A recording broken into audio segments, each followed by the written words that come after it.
पाकिस्तान में मजहबी कट्टरवादियों की वजह से सैकड़ों हिंदू परिवार पिछले कुछ सालों से भारत में आकर शरणार्थी के तौर पर रह रहे हैं। कुछ परिवार ऐसे हैं जिनको भारतीय नागरिकता, हिंदुस्तानी शहरियत प्राप्त हो चुकी है, लेकिन बहुत परिवार ऐसे भी हैं जिनके मेंबरान को, सदस्यों को अभी तक भारतीय नागरिकता प्राप्त नहीं हुई है। अफ़गानिस्तान में तालिबान की हुकूमत आने के बाद बहुत अफ़गान हिंदुओं और सिखों ने भारत में शरण ली। अफ़गानिस्तान में तालिबान हुकूमत ख़त्म होने के बाद भी वहाँ दहशतगर्दी की स्थिति में कुछ ख़ास फ़र्क ना आने की वजह से भारत में रहने वाले ये अफ़गान हिंदू और सिख शरणार्थी वापस नहीं जा सके। अब तो अफ़गानिस्तान में तालिबान दोबारा ज़ोर पकड़ते जा रहे हैं, इसलिए इन अफ़गान हिंदू और सिख शरणार्थियों की वापस अफ़गानिस्तान जाने की उम्मीद भी नज़र नहीं आती। अफ़गानिस्तान के हालात को लेकर रूस, अमेरिका, चाइना, पाकिस्तान और अफ़गानिस्तान की हुकूमतों ने कई बार मीटिंग्स की हैं, पर इन अफ़गान हिंदू और सिखों के बारे में कभी भी कोई सलाह मशवरा नहीं हुआ है।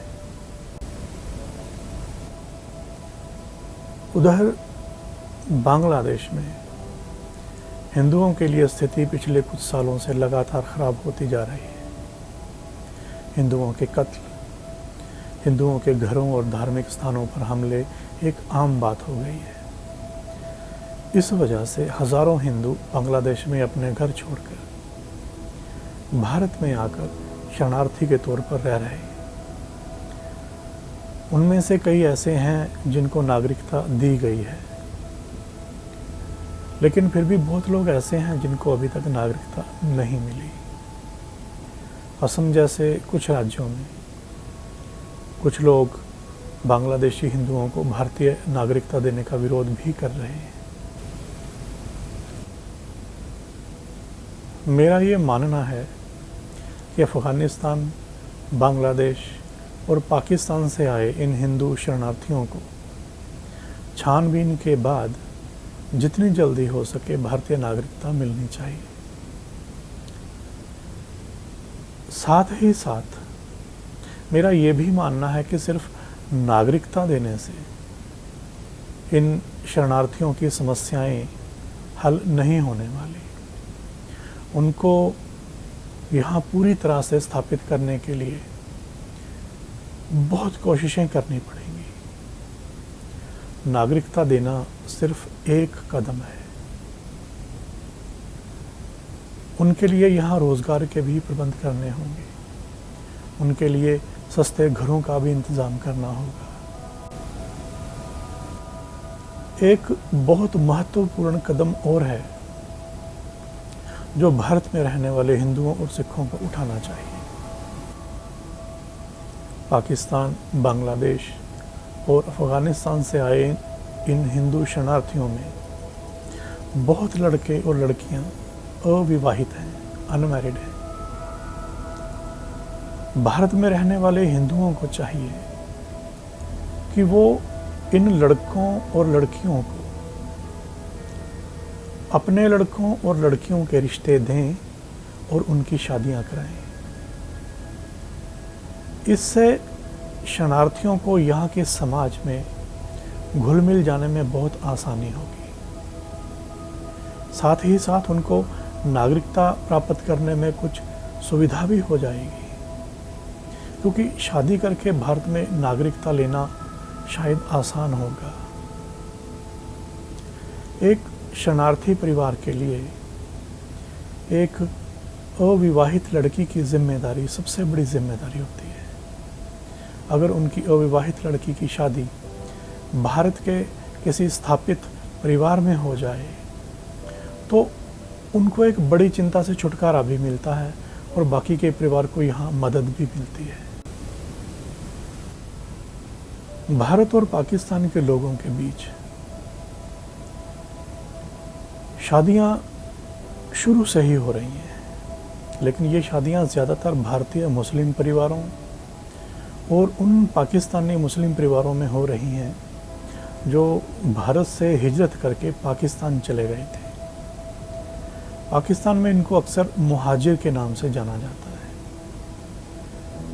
मुहाजिर का शाब्दिक अर्थ है हिजरत करने वाला। ये उर्दू बोलने वाले वे लोग हैं जो 1947 में या उसके बाद भारत से हिजरत करके पाकिस्तान चले गए थे।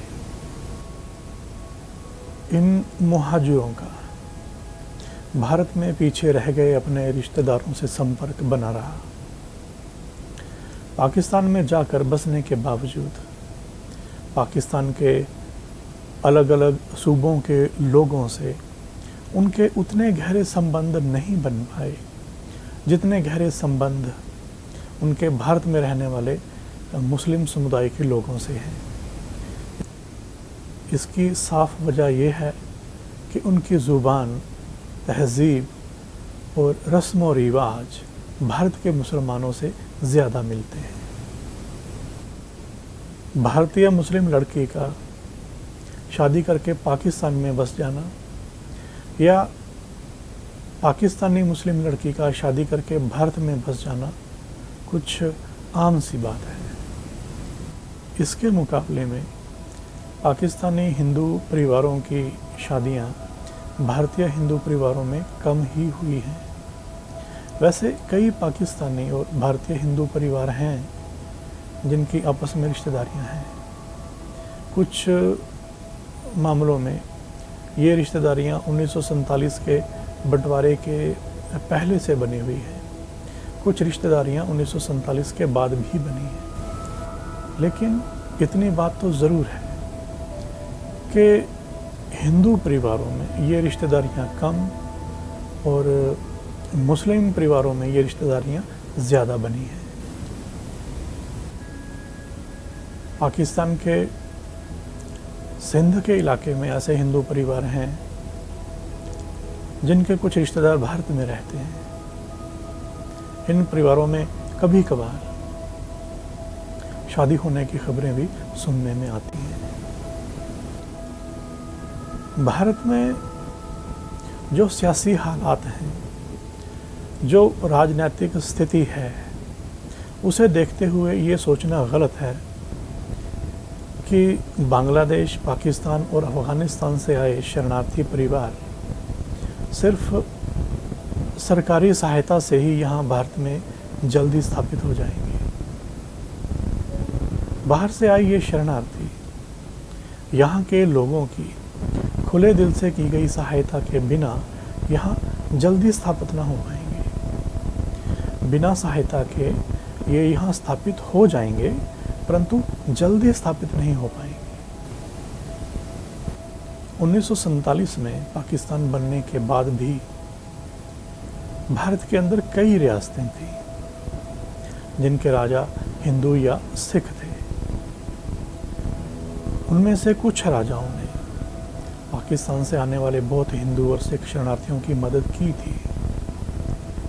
उदाहरण के तौर पर पटियाला के महाराजा यादविंदर सिंह ने पाकिस्तान से आए हिंदू और सिख शरणार्थियों के लिए दिल खोलकर सहायता की थी।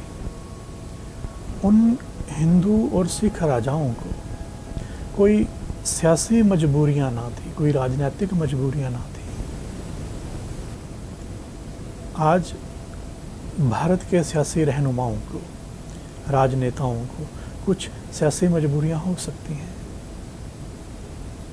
लेकिन क्या भारत में रहने वाले आम हिंदुओं और सिखों को भी कोई सियासी मजबूरी है कि वे बांग्लादेशी, पाकिस्तानी और अफ़गानिस्तानी हिंदू और सिख शरणार्थियों की सहायता ना कर सकें?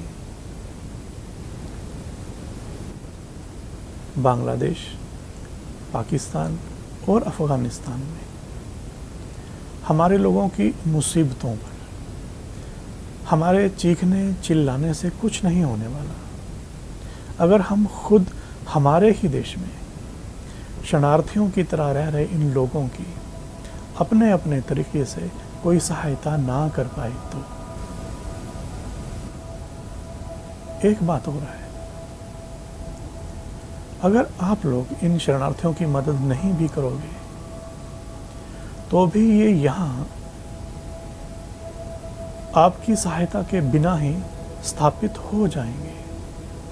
हाँ, आपकी आने वाली पीढ़ियाँ, आपकी आने वाली जनरेशन्स कभी ये नहीं कह पाएंगी कि उनके बुजुर्गों ने इन शरणार्थियों की कभी मदद की थी।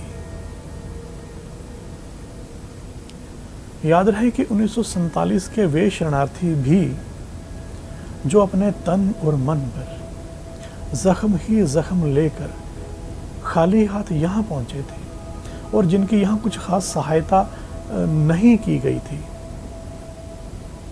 आज यहाँ वे स्थापित परिवारों में गिने जाते हैं।